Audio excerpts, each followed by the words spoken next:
Music pounded through Lombra's floorboards, vibrating against Madeline's soft curves as Liam's hands slid to her waist. From the VIP balcony, Dominic Romano crushed his crystal glass. Blood dripped down his knuckles.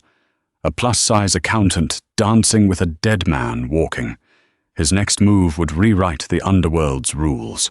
Madeline Foster knew exactly what it meant to walk into a place like Lombra as a size 22 woman. Located deep in the heart of Tribeca, the underground nightclub was a playground for New York's elite. Hedge fund managers, foreign diplomats, and men whose wealth came from shadows they preferred not to name. It was a world of sharp angles, zero body fat supermodels, and harsh, judgmental whispers. But tonight, Madeline didn't care. She had spent 3 hours preparing for this evening, pouring herself into a custom emerald green silk dress by Christian Siriano that she had saved up for months to purchase. The silk clung beautifully to her thick thighs, draped elegantly over her prominent belly, and accentuated her heavy, plush hips and full bust. She had painted her lips with Fenty Beauty's deep scarlet gloss and strapped her feet into black Christian Louboutin heels, specially ordered in a wide fit. She looked breathtaking, a vibrant, unapologetic stroke of color in a sea of monochrome mannequins. Her date for the evening, Liam Carter, was a junior analyst at J.P. Morgan. He was conventionally attractive, sandy blonde hair, an athletic build honed by weekend lacrosse, and a Rolex Submariner he made sure to flash every time he signaled a bartender. They had met on a dating app, and when he suggested Lombra, Madeline had been surprised. The waitlist for a table here was reportedly 6 months long. "You look great, Maddie," Liam said, though his eyes darted over her shoulder, scanning the room for anyone important he might need to network with. He took a sip of his Grey Goose vodka martini. "A little flashy, but you pull it off." Madeline offered a polite, strained smile. A little flashy. It was the kind of backhanded compliment she was used to from men who liked her body behind closed doors, but felt insecure standing next to a fat woman in public. Still, she wanted a night out. She wanted to feel the bass of the music, to drink expensive champagne, and to forget her exhausting job auditing shell companies for a midtown accounting firm. What Madeline didn't know was that getting into Lombra hadn't been Liam's doing. Directly above them, suspended like a hawk's nest in the shadows of the VIP mezzanine, sat Dominic Romano. Dominic was the capo of the Romano syndicate, a man who controlled the docks, the underground casinos, and half the politicians in the state of New York. He was 34, built like a heavyweight fighter, disguised in a bespoke charcoal Brioni suit, with eyes as black and unforgiving as obsidian. He owned Lombra. He owned the building it sat in. And for the last 3 weeks, he had been utterly, violently obsessed with Madeline Foster. He had first seen her in a small bakery in Little Italy. His men were collecting a debt in the back room, while Dominic waited out front. Madeline had walked in, laughing on the phone, her soft, heavy body swaying with a natural hypnotic rhythm. She had ordered 2 cannolis, totally unbothered by the rain soaking her hair. Dominic had felt something snap in his chest. He had spent his life surrounded by women who starved themselves, women made of sharp collarbones and synthetic smiles. Madeline was real. She was soft, warm, and unapologetically alive. He had ordered his men to find out everything about her. When his security chief, Enzo, informed him earlier that week that Madeline's new Bumble date was trying to get a reservation at Lombra, Dominic had personally bypassed the wait list. He wanted her in his territory.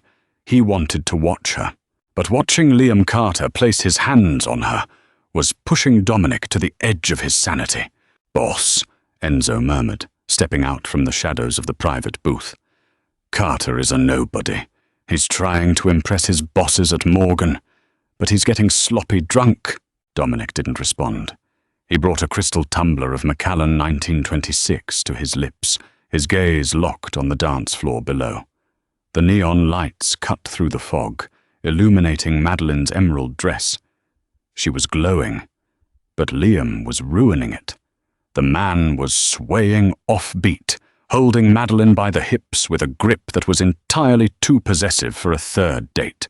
"He just spilled his drink on her shoe," Dominic said, his voice a low, gravelly rasp that made Enzo stiffen. "I can have security throw him out," Enzo offered quietly. "No."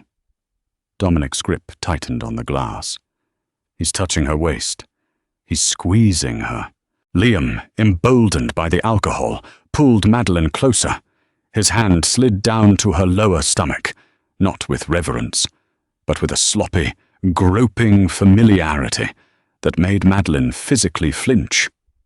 She tried to step back, maintaining her polite smile, gently pushing his chest. Crack. The sound was sharp, but muffled by the heavy bass of the club's sound system.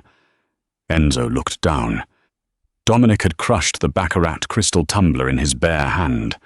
Blood mixed with the amber whiskey, dripping from his knuckles onto the velvet upholstery. "Boss," Dominic stood up. He didn't reach for a napkin. He didn't wipe the blood. He simply adjusted his Brioni jacket with his clean hand. The air in the VIP section instantly dropped 10 degrees. "Clear the stairs," Dominic commanded softly. The atmosphere on the main floor of Lombra was thick with the scent of Tom Ford's Oud wood and the electric heat of 300 grinding bodies. The DJ transitioned into a heavy, sultry R&B track, dropping the tempo. Madeline was trying to find an excuse to leave the dance floor. Liam's breath smelled of cheap mixers and arrogance, and his hands were becoming a problem. "Liam, I think I need to sit down," Madeline said, her voice raised over the music.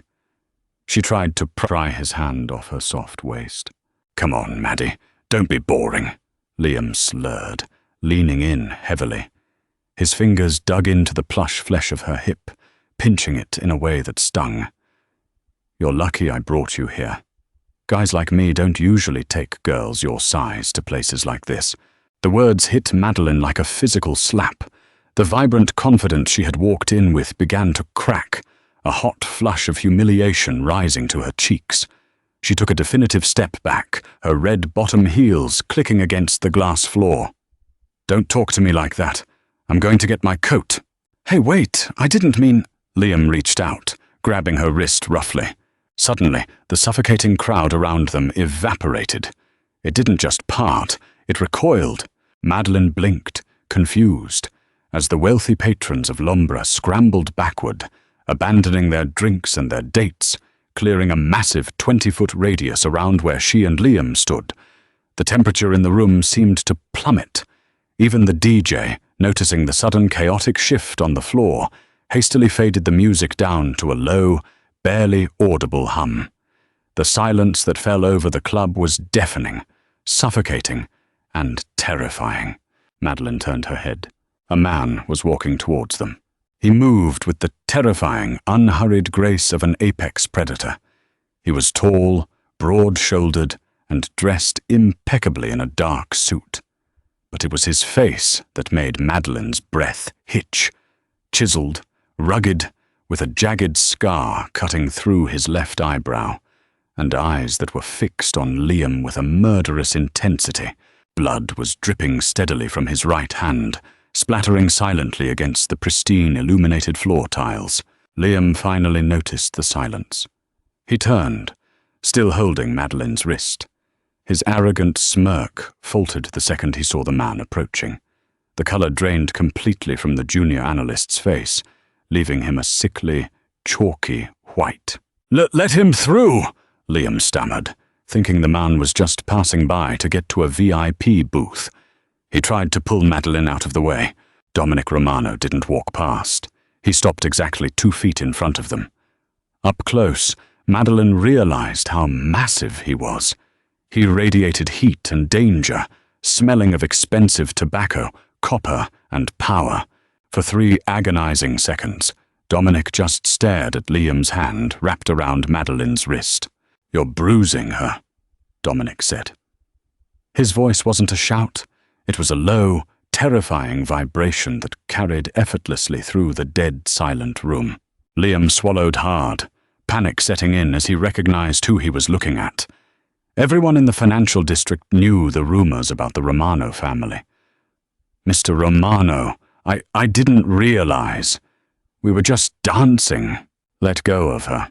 Liam instantly released Madeline's wrist as if her skin had caught fire. He stumbled back a step. "It's a misunderstanding. She's just a date.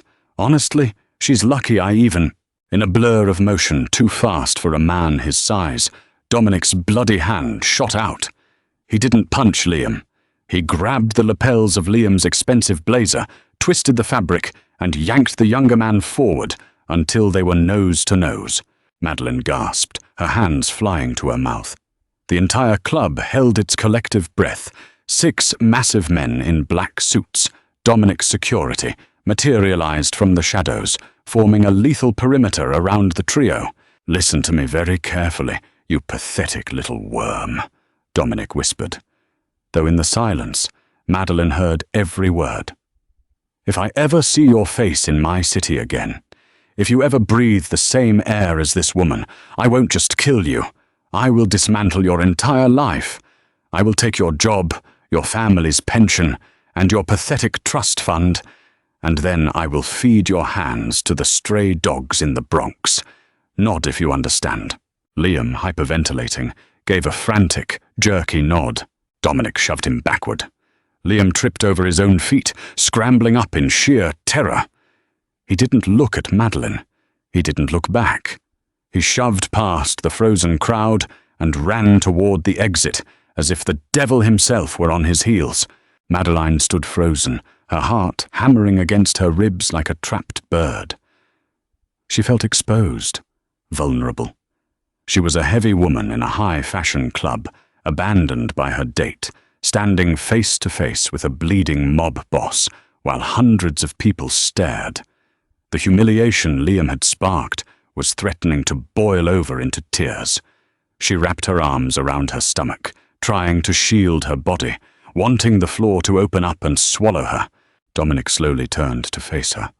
The lethal, terrifying mask of the Mafia capo melted away, replaced by something so intense and reverent that Madeline forgot how to breathe. He reached into his pocket with his clean left hand, pulled out a pristine white silk handkerchief, and casually wrapped it around his bleeding right hand. Then he took a step closer to her. "He was unworthy of your time, Mia Bella," Dominic said softly, his dark eyes locking onto hers. He didn't look at her body with the hidden shame or fetishistic curiosity she was so used to from men. He looked at her as if she were a queen standing in front of a peasant. I should go," Madeline stammered, her voice shaking. "My coat is—" "Your coat can wait," Dominic interrupted smoothly. He extended his left hand toward her, palm up. Madeline stared at his hand. "What are you doing?" "He ruined your song," Dominic replied, a faint, devastatingly handsome smirk touching his lips. "I'd like to make up for my establishment's poor hospitality." Without breaking eye contact, Dominic snapped his fingers. Instantly, the DJ brought the music back up, a slow, pulsing, heavy rhythm that resonated through the floor. The crowd, realizing the violence was over and terrified of staring at Dominic Romano, quickly pretended to go back to their drinks and dancing, though giving the couple a wide berth. "You want to dance with me?" Madeline asked, genuinely shocked. "Here, now?" "I want to do a lot more than dance with you, Madeline," Dominic said, his voice dropping an octave, sending a shiver straight down her spine. The fact that he knew her name made her breath catch. "But for tonight, dancing will suffice. Unless you're afraid of me." Madeline looked at this dangerous, bleeding, impossibly powerful man. He had just terrified her date out of the building, yet looking at him, she didn't feel fear. She felt seen. Slowly, her trembling hand reached out and placed itself in his. Dominic didn't hesitate. He pulled her in smoothly, confidently, pressing her soft, lush body flush against the hard, muscular plane of his chest. His arm wrapped around her thick waist, his grip firm, secure, and profoundly possessive. As they began to sway under the neon lights, Madeline realized her night wasn't ending. It had just begun, and the rules of her quiet life were about to be shattered completely. For the duration of the song, Madeline Foster forgot the hundreds of eyes boring into her. She forgot the sharp sting of Liam's words and the quiet humiliation she had carried into the club. In Dominic Romano's arms, she was the only woman in New York City. His left hand was warm and calloused against hers, while his bandaged right hand rested firmly on the plush curve of her lower back, holding her with a reverence that made her heart ache. When the final heavy bass note faded, Dominic didn't let her step back. He simply lowered his head, his lips brushing against the shell of her ear. "We are leaving," he murmured, the vibration of his chest sending a delicious tremor through her. "My car is out back." Madeline's rational mind, the mind of a senior auditor at PricewaterhouseCoopers who calculated risks for a living, screamed at her to refuse. This man had just drawn blood with his bare hands. He was a rumored crime boss. But as she looked up into his dark, obsidian eyes, she saw no danger, at least no danger directed at her. "Okay," she breathed. Dominic's hand slid from her back to interlock his fingers with hers. He led her off the dance floor, moving not toward the chaotic main entrance, but through a concealed, soundproofed door near the DJ booth. The heavy thumping of Lombra instantly vanished, replaced by the quiet hum of a private elevator. Within minutes, they were stepping into the cool autumn air of the alley, where a sleek, armored Mercedes-Maybach S-Class idled. Enzo, the imposing head of security, was already holding the rear door open. He offered Madeline a sharp, respectful nod, a level of genuine deference she had never received from a man in her life. She slid into the back seat. The interior smelled of rich, untreated leather and Dominic's oud wood cologne. Dominic slid in beside her, filling the massive space with his broad shoulders. As the Maybach pulled away, gliding smoothly onto West Street, the silence between them was thick with unspoken tension. "You're quiet, Amaya Bella," Dominic said softly, pouring a glass of sparkling water from the car's built-in console and handing it to her. "I'm sitting in the back of a Maybach with a man who just threatened to feed my date to stray dogs," Madeline said, taking a shaky sip. "I think I'm allowed to be a little quiet." A low, rich chuckle rumbled from Dominic's throat. Carter wasn't a date. He was a parasite. He didn't appreciate the masterpiece sitting across from him. Dominic shifted closer, his gaze dropping to the way the emerald silk hugged her heavy thighs. "You are beautiful, Madeline. Breathtakingly so. I've despised every second of the last 3 weeks watching other men look at you." Madeline's breath hitched. 3 weeks? You've been watching me? "Since the bakery in Little Italy," Dominic confessed, entirely unapologetic. "I saw you eating a cannoli in the rain. You were smiling. You have no idea what a rare thing it is to see someone so perfectly, unapologetically alive in my world."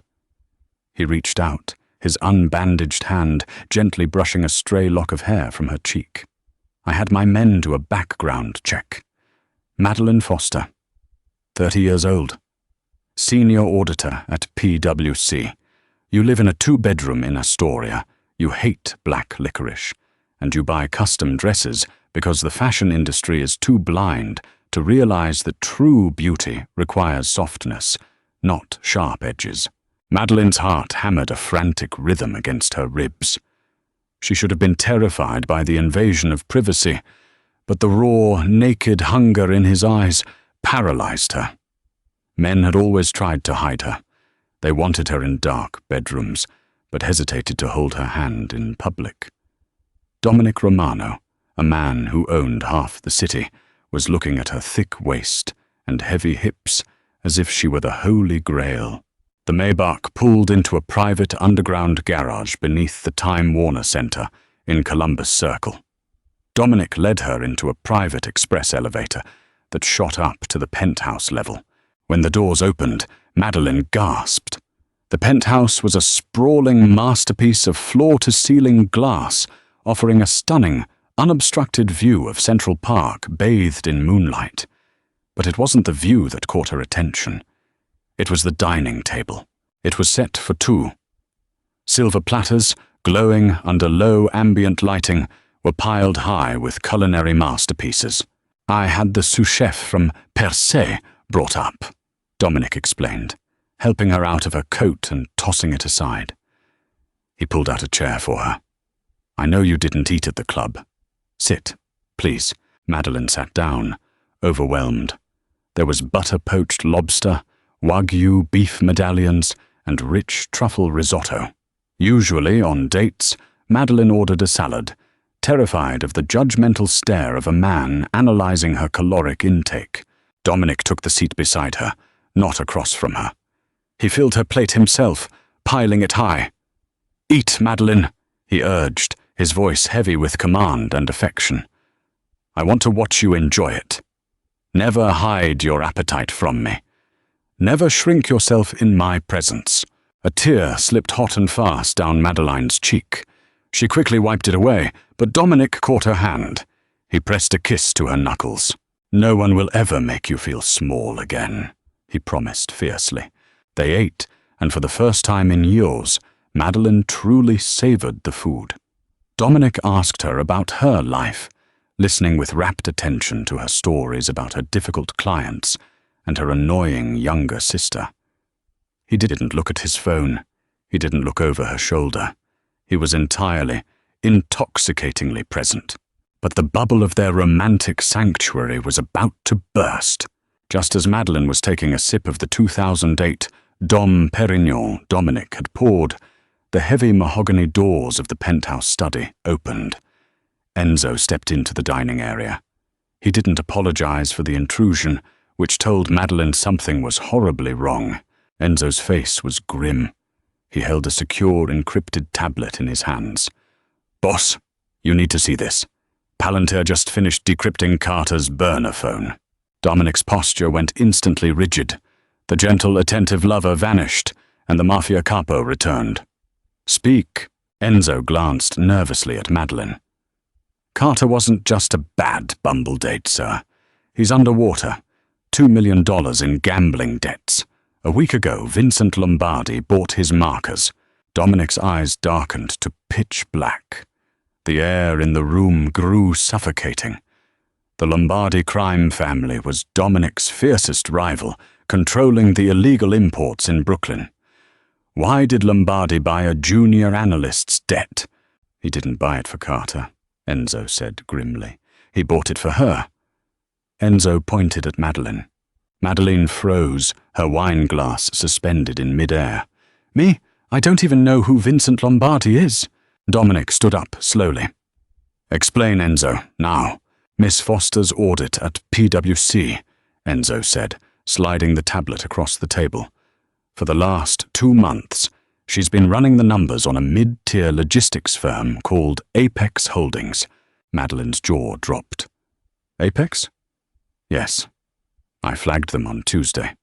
There was a $14 million discrepancy hidden in offshore equipment rentals. I was going to submit the final report to the SEC on Monday." "Apex Holdings is a Lombardi front," Dominic said, his voice deadly quiet. He looked at Madeline, the pieces falling into place. Lombardi found out an auditor caught the leak. He couldn't just kill a PwC senior executive without bringing the FBI down on his neck. So he hired Carter. "Carter was supposed to get her drunk at Lumbra tonight," Enzo continued, the disgust evident in his tone. Lombardi's men were waiting by the valet. They were going to grab her, make it look like a sloppy date gone wrong, and ensure that SEC report never saw the light of day. Carter stalled her on the dance floor because the extraction team was stuck in Tribeca traffic. Madeline dropped her glass. It shattered against the hardwood floor, champagne pooling around her Christian Louboutin heels. Liam wasn't just embarrassed by her weight. He was stalling her. The pinching of her waist, the spilled drink, the refusal to let her go to the coat check. It was all a setup to hand her over to a cartel. A cold, violent nausea rolled through her stomach. She began to hyperventilate, her heavy chest heaving as the reality of her near kidnapping crushed her. Madeline. Dominic was there in a fraction of a second. He pulled her out of the chair, ignoring the broken glass, and hauled her against his chest. He wrapped his massive arms around her, burying his face in her neck. "Breathe, amore mio, breathe," he commanded gently, rubbing his hands up and down her plush back. "You are safe. You are in my house. Nothing in this world can touch you here." "They were going to take me," she sobbed into his expensive suit, her fingers gripping his lapels. "Because of a spreadsheet." Dominic looked over Madeline's shoulder at Enzo. The look in the capo's eyes was so utterly devoid of humanity, so terrifyingly violent, that even the hardened security chief took a step back. "Enzo," Dominic said, his voice a flat, dead rasp. "Locate Liam Carter. Find Vincent Lombardi's extraction team. Find Lombardi." "And then?" Enzo asked. "Burn Apex Holdings to the ground. Then bring me Lombardi's head. No one plots to take what is mine and lives to see the sunrise." Enzo nodded sharply and disappeared from the room. Dominic turned all his attention back to Madeline. He scooped her up into his arms. Despite her size, he lifted her effortlessly, carrying her away from the shattered glass and into the sprawling, dimly lit master bedroom. He laid her down gently on the massive king-sized bed, surrounded by silk sheets. He knelt on the floor beside the bed, eye level with her. He reached out, his thumbs gently wiping the tears from her cheeks. "Listen to me," Dominic said, his voice thick with raw emotion. "I brought you into my life because I couldn't breathe without you. I didn't know about the audit. I didn't know about Lombardi. But I swear to you on my soul, Madeline, I will dismantle half of New York before I let anyone lay a finger on you." Madeline looked down at him. The sheer intensity of his devotion was staggering. "Dominic, my life is normal. I'm just an accountant. I'm not a mafia queen. Look at me." "I am looking at you," Dominic growled, sliding his hands up her thick thighs, pushing the emerald silk up to reveal her soft, dimpled flesh. He didn't hide his hunger. He revered it. He pressed a hot, open-mouthed kiss to her inner thigh, making Madeline gasp and arch off the mattress. "You are exactly what a queen is supposed to look like. Soft, lush, brilliant." He moved up, his large hands molding over her wide hips, tracing the curve of her belly. "I have enough sharp edges in my life, Madeline. You are my sanctuary. Let me be yours." Madeline looked at the man kneeling before her, a man who had just ordered a massacre to keep her safe, a man who worshipped the body she had spent her life apologizing for. The fear of Lombardi faded, replaced by a blinding, consuming heat. She reached out, burying her fingers in Dominic's dark hair, and pulled his face up to hers. "Then keep me safe, Dominic." Dominic let out a low groan, capturing her lips in a bruising, desperate kiss. As his hands mapped every soft, heavy curve of her body, laying claim to her skin, Madeline Foster realized her old life was dead. She had walked into Lombra as an auditor on a bad date. She would wake up tomorrow as the most heavily guarded, fiercely loved woman in the New York underworld. Thank you for diving into this thrilling, pulse-pounding mafia romance. Did Dominic's fierce protection and undeniable obsession with Madeline's curves leave you breathless? If you loved watching this powerful underworld boss risk everything to save his curvy queen from a deadly corporate trap, we need your support to bring you more. Please smash that like button, share this dramatic story with your romance-loving friends, and hit subscribe to our channel for more intense, real-life romantic twists.